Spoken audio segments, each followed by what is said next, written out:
Understood. Okay. I just want to give two fact figures.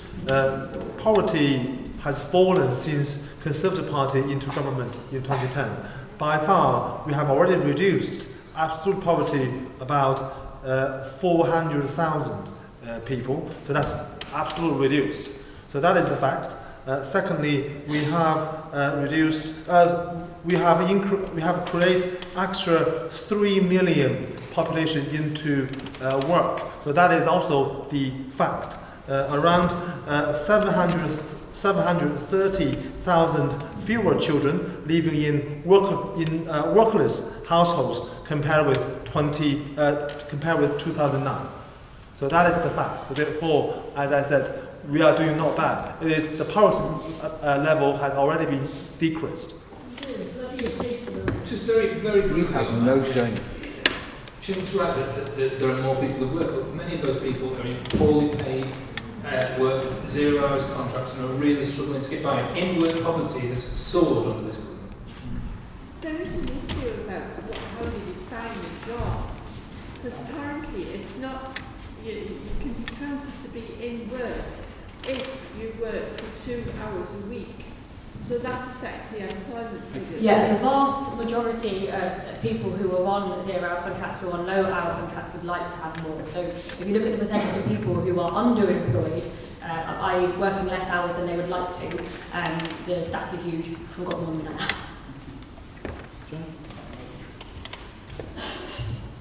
The one thing that hasn't been mentioned by anyone is actually the cost of childcare. Having children, I don't have any children, but I know for a fact that having children is an expensive business. And a lot of the time, people can't afford to go back to work because the cost of childcare is so expensive. We've actually committed that children from 9 months where both parents are working, they will get free childcare.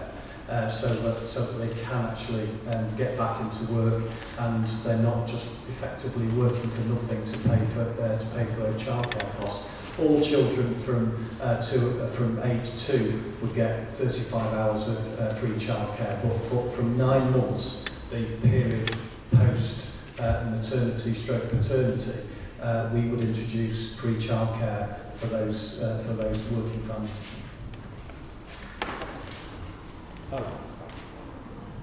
And it would be properly funded, because one of the challenges at the moment is that childcare costs the free childcare doesn't necessarily cover the full cost of the childcare costs. So we've now got a question on mental health services. Laurie submitted, number 16.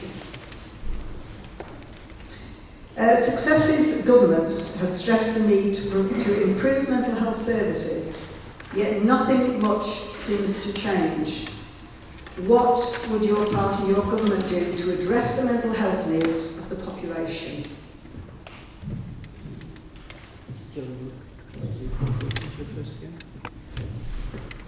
One of the honest and transparent tax rises that we've talked about is actually putting a penny on all rates of income tax, specifically for health and social care. That includes billions of pounds being spent on making sure that mental health conditions are treated the same as physical health conditions. In the coalition government, we actually started this process, and it was then completely unravelled by the Conservatives.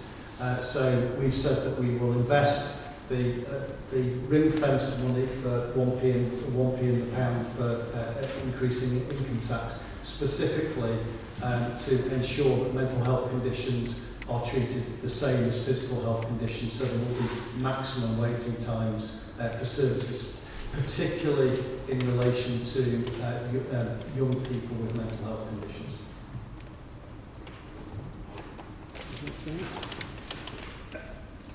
Thanks. It's a really important question, not just because mental health in itself is an important issue, and I've been closely involved in mental health issues in Parliament. I've been open about my issues with mental health in the past, and my family's issues with mental health in the past. So for me, it's one of the most important issues we face. But not just because it's on its own, but because if you talk to the police, if you talk to the nurses, the mental health crisis we have in this country impacts on all public sector services. So the number of police call-outs to people in mental health crisis is absolutely huge. And I mean, I've been out with the police in this area, and I've seen how much time they have to devote to dealing with people in mental health crisis. So there needs to be proper services for those people to access, because very often police will be called out and they find it really difficult to find an appropriate placement for that person. And if you talk to people in the health service, you'll find the A&E presentation with people with mental health crisis in A&E is a really key problem as well. Now, again, you can't get away from the fact that we need investment. We've pledged £1.6 billion a year to ensure that new standards for mental health provision are actually enshrined in the NHS Constitution. So we've got a significant commitment to mental health services, but it's not just the services. Because I spent a lot of time visiting my mother in a very inadequate mental health ward in North Manchester, which is now, I'm glad to say, being modernised, which is one of the very few that are being modernised. There are lots of mental health facilities around the country that need modernisation.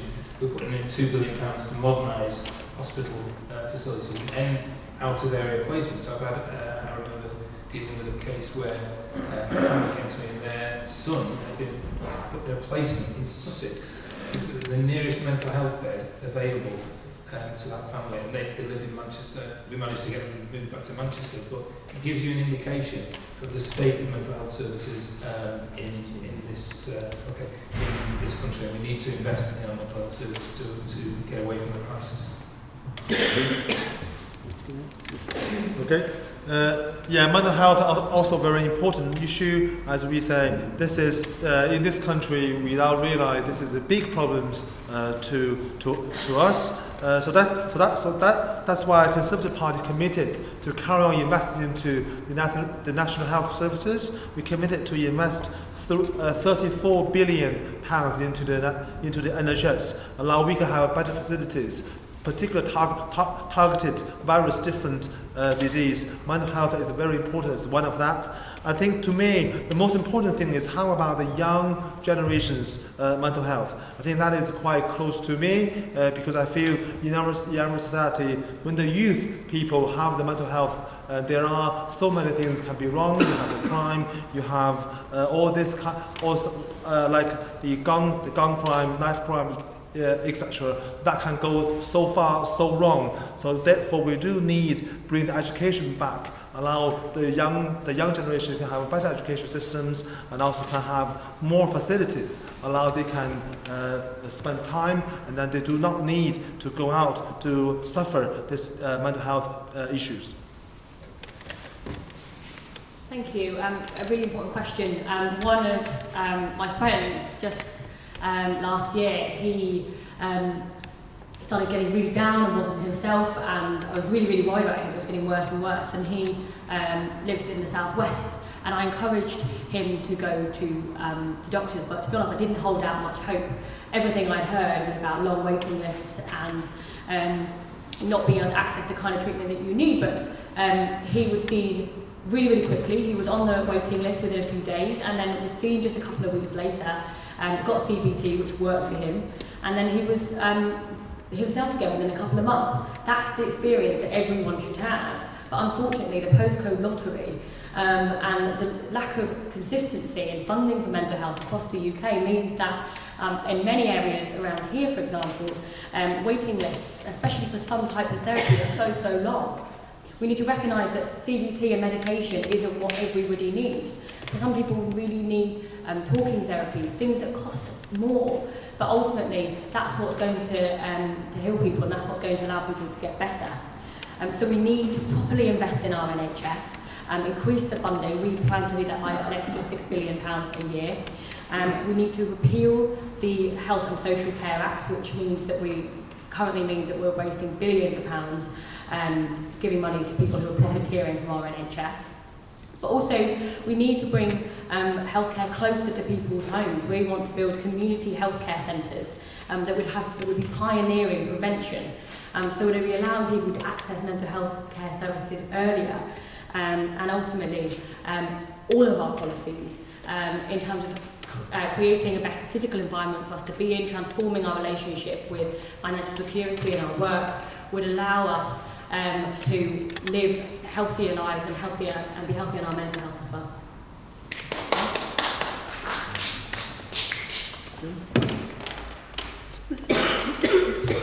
One of the biggest challenges that the NHS faces at the moment is the number of vacancies, particularly nursing vacancies. This has been an issue that's come up during this election campaign. When is 50,000 actually only 38,000? When in terms of the number of nurses that you're going to recruit. But one of the biggest challenges as far as mental health is concerned is that certain specialisms like mental health have more problems recruiting and retaining nurses than others. So one of the things that we've said is that we will reintroduce bursaries for the specialisms where the NHS is struggling to get nurses into those jobs. One of those is mental health. So mental health nurses would all get bursaries on training to try and ensure that we have enough nurses in mental health. Which we're going to do the same. No, coming back? No? Okay. Next question, we'll get there eventually. On Brexit, is Brian Norbury here? Brian sent me a question in.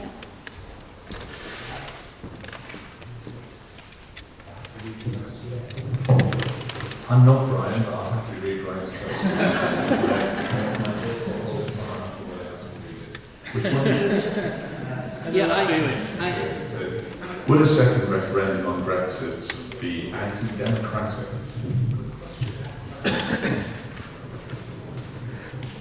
With a second referendum on Brexit be anti-democratic? Your turn to go first. Okay. As I mentioned before, this election is really about Brexit, and that is the key thing that we need to answer. Brexit, to me, I think today I want to ask the question is, if we follow Conservative Party's if we follow Conservative Party's decision, say if we are elected on the 12th of December, then we will form in the government, push through this Brexit deal, and then by the 31st January we will get Brexit done. So I think the benefits to that is something we do need to be aware, which is that we'll respect people's choice. We still have 52% population decide to choose Brexit, so that firstly we respect their choice. Secondly, we do not go back to the deadlock of the Parliament. Then we can move on to all the issues you guys just now talk about. Otherwise, the things just stay in the trap. And then beyond that, we also need to consider the trade deal. Trade deal is something a lot of people say, no, you can't done by the end of 2020. But do remember, when Boris Johnson become Prime Minister, people also talk about a lot, say he can't make the deal by the October, but actually we did it. So I think we do need some trust. We do need the belief, which is we can get Brexit done, and then if we go through, so 31st January we will get Brexit done. Then we will move on to the priorities you guys want to do.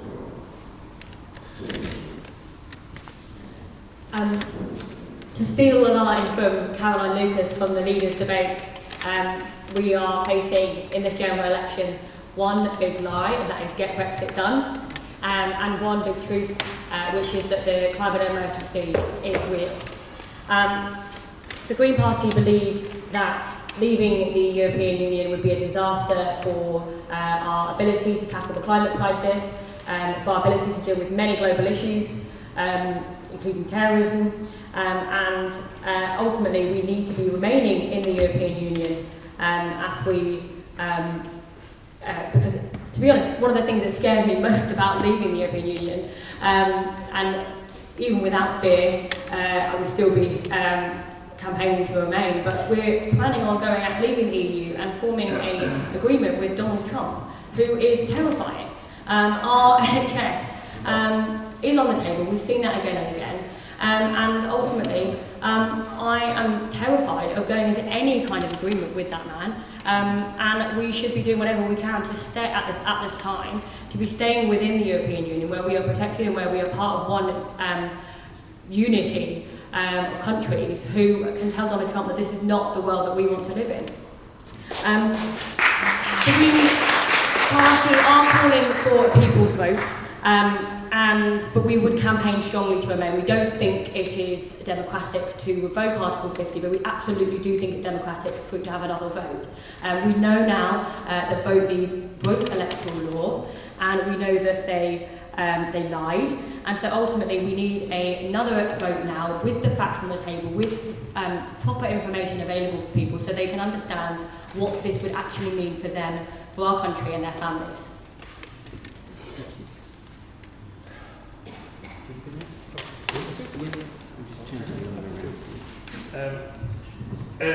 Would holding a democratic vote be anti-democratic? No, I don't believe it would. In fact, I think it's the only credible way out of the impasse that we're in at the moment. It's pretty clear that the original vote has been discredited, as Lucy says. The Vote Leave campaign lied and broke electoral law. And as a result of that, the last 3 years have been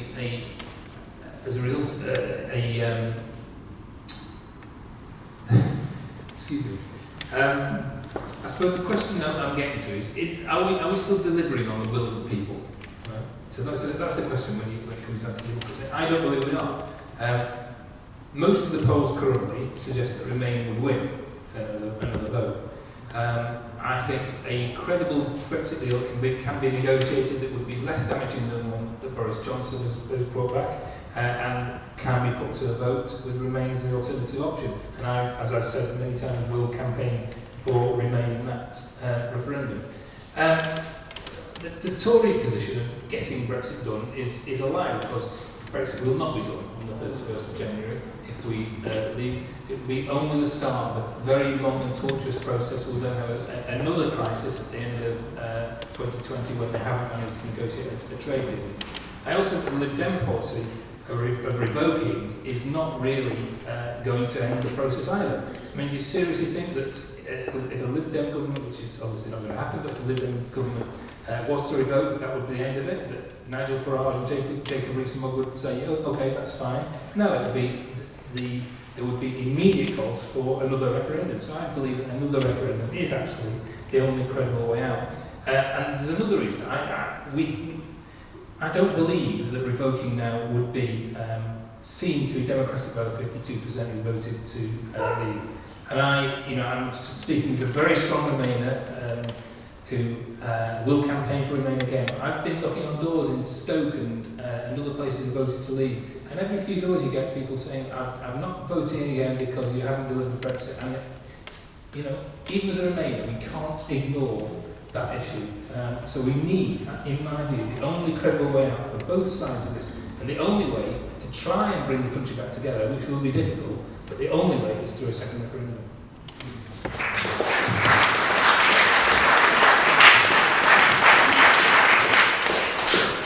If we had a vote tomorrow to scrap our national parliaments, apart from the fact that I suspect quite a lot of people would vote for that, you'd like to think that people would have an idea about what it was going to be replaced by. Maybe we could have Donald Trump as our president.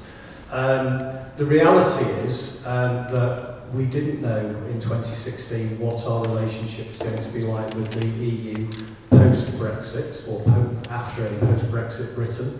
And therefore it's perfectly legitimate to have a second referendum where people have some indication of what the relationship with Europe would be like going forward.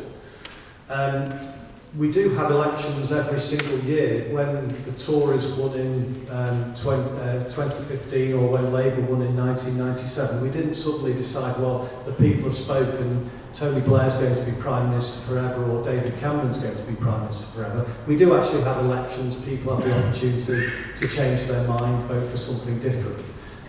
So I don't see that having a vote on a deal, a second people's votes, is any less democratic than any other votes that we have. It's interesting that people have been slagging off our revoke policy. The reason why we've gone to a revoke policy is because the Labour Party for the last 3 years have failed to support people's votes and left Parliament in chaos and then left us with a general election. Actually, there's nothing undemocratic about the revoke position. If people actually want to stay in the European Union, there's one very easy way of doing it. On the 12th of December, you put the Liberal Democrats into government, and on the 13th of December, we revoke Article 50. Would that be the end of it? No, it wouldn't. It wouldn't be the end of it. But we live in a democracy, and if a political party was stupid enough to think it was a good idea to then, in a subsequent election, put forward the idea of invoking Article 50 and trying to leave the European Union, I'd be very interested to see how much support there would be for that. What's not democratic is a Conservative Party standing on a lie at this general election about getting Brexit done. And it's also not democratic for the Labour Party to say, oh, we'll renegotiate the deal, but we won't tell you whether we'll support it afterwards. I'll tell you. I'm very happy to tell you that I won't be supporting it. I'll be campaigning for Remain in any future vote. And, You're not leader of the Labour. No, I'm not. And Jeremy Corbyn has said he will try to be the honest broker. But I can tell you now that the vast majority of Labour MPs and the vast majority of Labour members will be campaigning for Remain in that future vote.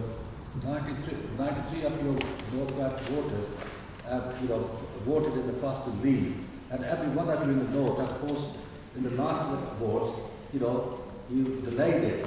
So that's why we got elections. Any either of you want to come back?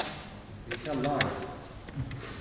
Yeah, I want to come back. I will say, when we get Brexit done, we have either we have the benefits like we can take control of our laws, we can also control our money, we can also control our policy. And then clearly, revoke is disrespect people's choice in 2016. And also, we have to understand Labour's decision when they have second referendum. Clearly, as we all know, Jeremy Corbyn still didn't have any clear mind. So therefore, there's only one way to solve these Brexit problems, which is get Brexit done, and the people can focus on their own priorities.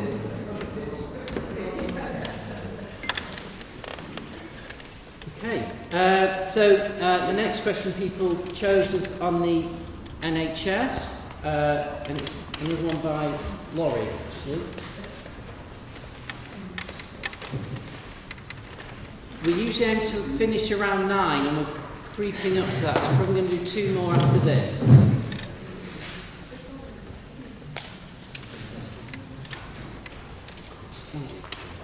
How would you rejuvenate the NHS and prevent further privatisation, especially with Trump hovering?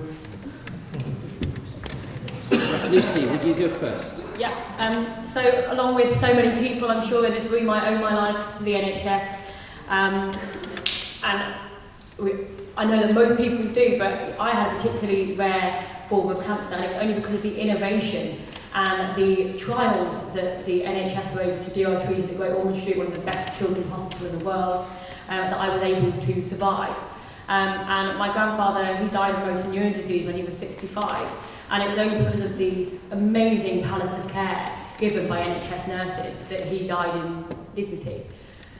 And what I want to ensure with the NHS is it carries on being able to be caring and innovative and forward-thinking and the best in the world, rather than constantly struggling just to get by and constantly in crisis.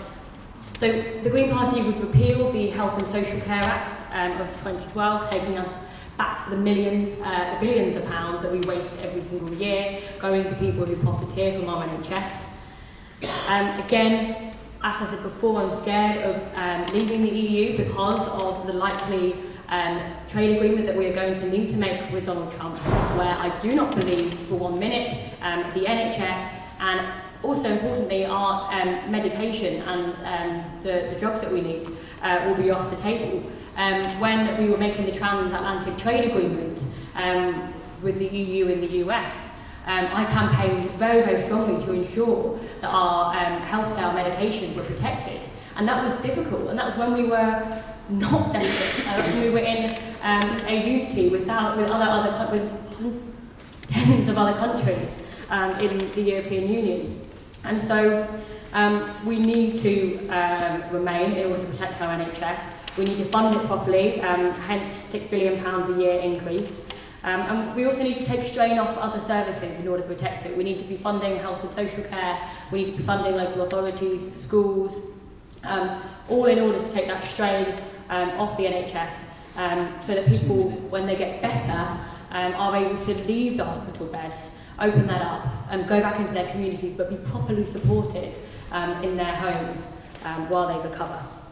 And one more policy, we want to put £1 billion into training nurses and bring back the grants for nurses in higher education. John, Thank you.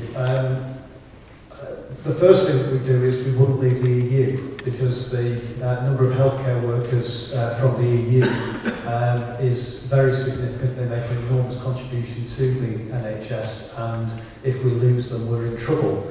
I met an Egyptian doctor from Hull at the football a couple of weeks ago, and he was telling me about the fact that America is now targeting European nurses and doctors, encouraging them to go over to the US rather than to the UK, because at the moment, while they can earn more money in America, it's much easier for them to come to the UK.